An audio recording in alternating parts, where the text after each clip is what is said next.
अपनी बहू सुरभि और बेटे ऋतिक के साथ रहती थी। कुसुम के पति सुरेश काम के सिलसिले में अक्सर शहर से बाहर ही रहते थे। एक दिन वो अपने घर आए और कुसुम के लिए बहुत सारी दवा लेकर आए। भाग्यवान, कहाँ हो तुम? अरे आ गए आप। इस बार बहुत दिनों में आए और मैंने आपको जो घुटनों के दर्द की दवाई लाने के लिए कहा था वो तो लाए हैं ना आप? हाँ, तुमने जो भी कहा था वो सारी चीजें ले आया हूँ। बस आप एक गिलास पानी तो पिला दो। सुरभि, एक गिलास पानी तो लाना। सुरभि जल्दी से पानी लेकर आती है।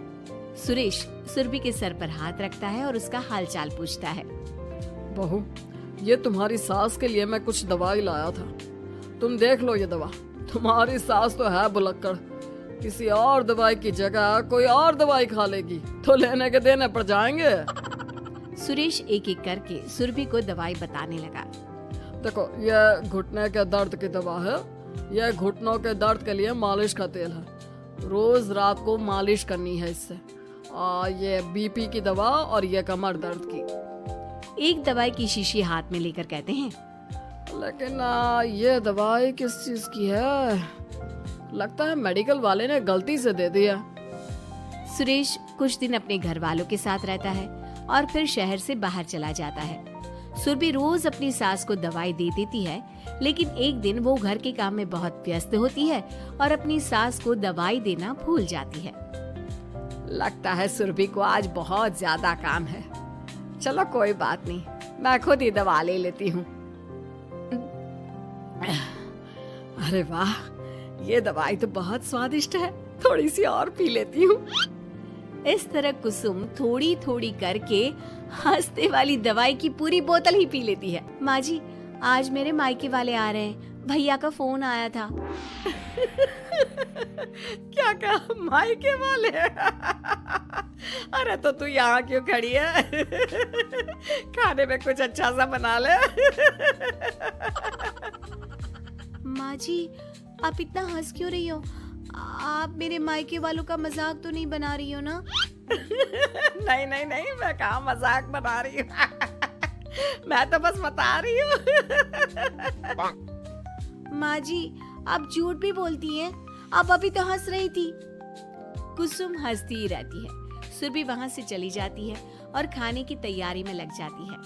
थोड़ी देर बाद सुरभि का भाई और सुरभि की माँ आते हैं। कुसुम उन्हें अंदर बिठाती है और अपनी सास को बुला लाती है। समधन जी, कैसी हैं आप? मैं तो ठीक हूँ। आप बताइए, आप कैसे? आंटी जी, आप इतना हंस क्यों रही हो? मैं कहाँ हंस रही हूँ बेटा। जब कुसुम लगातार हंसी जा रही थी तो उन्हें इंसल्ट फील हुई और वे वहाँ से जाने लगे। अच्छा बहन जी, हम चलते हैं। आपकी मेहमान नवाजी का बहुत बहुत शुक्रिया। सुरभि की माँ जा ही रही थी, तभी उसका पैर फिसल गया और वो बहुत तेज गिरी। माँ, आप ठीक तो है? अरे बहन जी, आप ठीक तो है? आपको चोट तो नहीं लगी ना? आप मुझसे पूछ रही हैं या मेरा मजाक उड़ा रही हैं? बहन जी, पहले तो आप इतनी बदतमीज नहीं थी, लेकिन अब क्या हो गया है आपको? माँ, आप ठीक तो है ना? अंदर चलिए, मेरे कमरे में आराम कर लीजिए। नहीं सुरभि, हम जा रहे हैं। हमें अपना मजाक और उड़वाने का शौक नहीं है। और सुरभि, तुम अपनी सास का इलाज कराओ। इस तरह सुरभि के मायके वाले चले गए तो सुरभि का गुस्सा चौथे आसमान पर था। उसने अपनी सास से कहा, माँ जी, आपने मेरे भाई और मेरी माँ के साथ ऐसा क्यों किया? अगर आपको उनका यहाँ आना अच्छा नहीं लगा तो आप मुझसे बोल देती। इस तरह उनकी इंसल्ट करने की क्या जरूरत थी?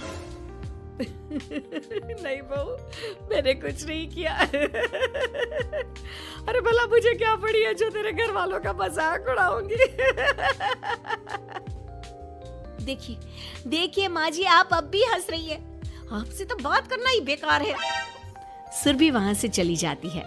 अगली सुबह सुरभि को बहुत तेज बुखार हो जाता है और कुसुम उसे आवाज लगाती हुई उसके कमरे में जाती है।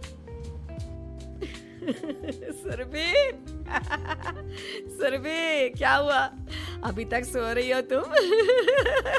क्या हो गया? माँ जी, मुझे बहुत तेज बुखार आ रहा है। अच्छा ठीक है, ऋतिक को बुलाती हूँ। माँ जी मुझे बुखार आ रहा है और आप हंस रही हैं। अरे नहीं बहू, मैं कहाँ हंस रही हूँ। वो तो मेरी हंसी रोक ही नहीं रही है। माँ जी जब आपकी तबीयत खराब होती है तो मैं आपका कितना ख्याल रखती हूँ और आप मुझ पर हंस रही हो। चले जाओ आप यहाँ से। बहू सुन तो सही। नहीं माँ जी आप जाओ यहाँ से। अब तो आपके बेटे ही आपसे बात करेंगे और मैं पापा जी को भी बताऊंगी कि आजकल आप क्या कर रही हैं। जब ऋतिक घर आया तो सुरभि ने उसे सारी बात बताई। मुझे तुम्हारी बात पर विश्वास नहीं हो रहा। माँ तो तुमसे बहुत प्यार करती है, फिर वो तुम्हारा और तुम्हारे घर वालों का मजाक क्यों उड़ाएंगी? खैर अभी छोड़ो इस बात को, अभी तो तुम मेरे साथ चलो, तुम्हारी दवाई ले आते हैं। कुछ दिन में सुरभि ठीक हो गई। एक दिन ऋतिक को पता चला कि उसके मौसी के बेटे राहुल की तबीयत बहुत खराब है, तो वो अपनी माँ और पत्नी को लेकर हॉस्पिटल पहुंचा। मौसी जी कैसे हैं राहुल भैया? बेटी इतने दिन हो गए मेरे राहुल को बीमार हुए, लेकिन उसकी तबीयत में कोई सुधार नहीं आ रहा। अरे छोटी, हुआ क्या है राहुल बेटे को? कुछ बता तो सही। माँ आप हंस क्यों रही हो? कहाँ हंस रही हो बेटा? मैं तो अपनी बहन के बेटे के लिए परेशान हूँ।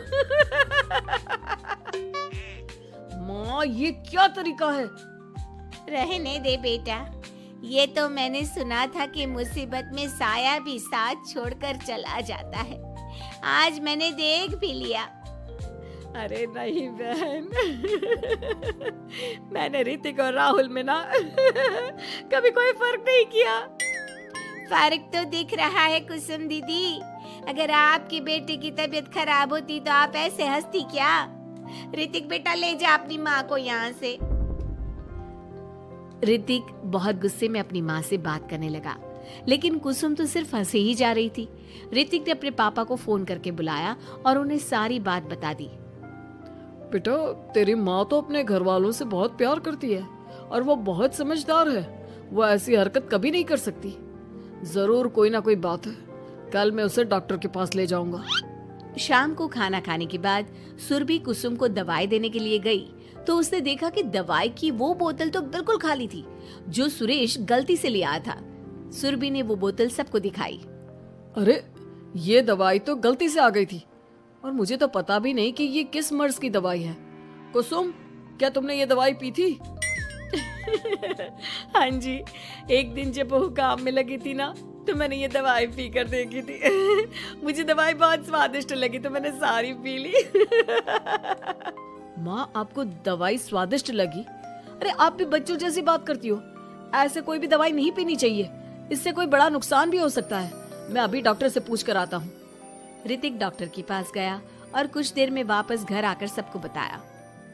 माँ ने जो ये दवाई खाई है ना, ये हंसने वाली दवाई है और माँ ने एक साथ बहुत मात्रा में दवाई खाई है तो इसका असर थोड़े समय तक तो रहेगा। उसके बाद माँ बिल्कुल ठीक हो जाएगी। अच्छा हुआ जो तू डॉक्टर से पूछ कर आया, नहीं तो हंसते हंसते मेरा पेट ही दुख गया है। तुम जब तक पूरी तरह ठीक नहीं हो जाती घर पर ही रहना, और घर पर कोई मेहमान आए तो उससे बात मत करना। आप ठीक कह रहे हो, मैं ऐसा ही करूंगी। अब मैं बिल्कुल हंसूंगी। कुसुम की बात सुनकर